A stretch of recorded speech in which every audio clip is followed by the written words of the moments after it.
नमस्कार. मराठमोळी जीवन चॅनलमध्ये तुमचं सगळ्यांचं मनापासून खूप खूप स्वागत.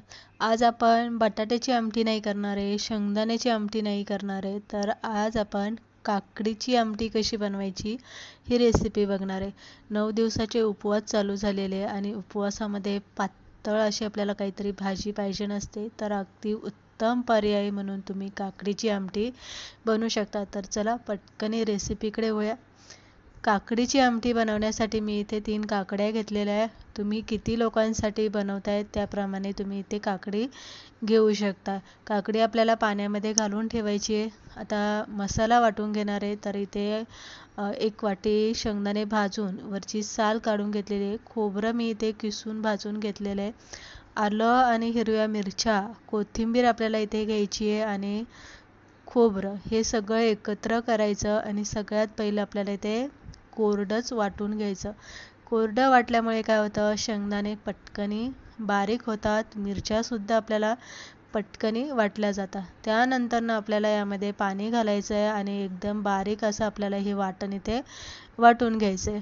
तर वाटण आपलं इथे वाटून तयार झालेलं आहे. त्यानंतरनं काकडी आपण इथे चिरून घेणार आहे. तर काकडी इथे चिरून कशी घ्यायची आहे, जसं आपण बटाट्याच्या छोट्या छोट्या फोडी बनवतो तशाच आपल्याला इथे कापून घ्यायची आहे. काकडी इथे मोठी अजिबात ते जास्त मोठी नाही कापायची आणि अगदी बारीकसुद्धा कापून घ्यायची नाही, तर अगदी या फोडींसारखे आपल्याला इथे कापून घ्यायची. पाठीमागची साल अजिबात काढायची नाही आहे, तर सालीसकट काकडी आपल्याला इथे वापरायची. त्यानंतर 2 चमचे तूप गरम झालं की त्यामध्ये जिरी घालायची आहे, कढीपत्ता घालायचा आहे आणि अर्धा चमचा आपल्याला यामध्ये लाल तिखट घालायचं.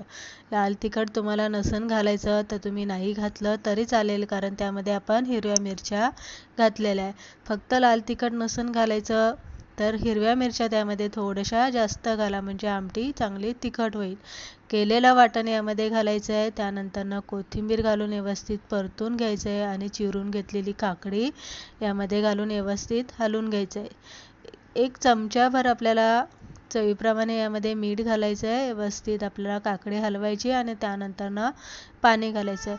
जसं आपण नेहमीची रस्सा भाजी बनवतो अगदी त्याच पद्धतीने आपल्याला काकडीची सुद्धा रस्सा आमटी इथे बनवून घ्यायची आहे. जास्त पातळ नाही, जास्त घट्ट नाही. भाकरीबरोबर सुद्धा खाता आली पाहिजे, उपवासाच्या भाकरीबरोबर खाता आली पाहिजे, वरईच्या भाताबरोबर सुद्धा आमटी खाता आली पाहिजे. व्यवस्थित हलवून घ्यायची आणि एक मोठी उकळी काढून घ्यायची. उकळी खळखळून आली की आमटी हलवायची आणि त्यानंतरनं पळी मात्र आपल्याला कढईमध्ये ठेवायची आणि वरनं असं अर्धवट झाकण ठेवायचं, कारण शेंगदाण्यामुळे आमटी उतू जाण्याची शक्यता फार असते. 10 मिनटं वाफेवरती काकडी इथे शिजेपर्यंत आमटी उकळती ठेवायची. नंतरनं तुम्ही बघू शकता छान असा तिला कलर आला आहे. काकडी व्यवस्थित शिजली गेलेली, तिचा कलर बदलला गेलेला आहे. मस्त अशी आपली काकडीची आमटी आज आपण इथे उपवासासाठी इथे बनवून घेतलेली. वरईच्या भाताबरोबर तुम्ही खाऊ शकता, तुम्ही वरईच्या भाकरीबरोबर खाऊ शकता, उपवासाच्या भाकरीबरोबर खाऊ शकता किंवा तशीसुद्धा तुम्ही इथे पिऊ शकता. छान लागते, पौष्टिक आहे, हेल्दी आहे आणि मस्त अशी खायलासुद्धा चवदार आहे.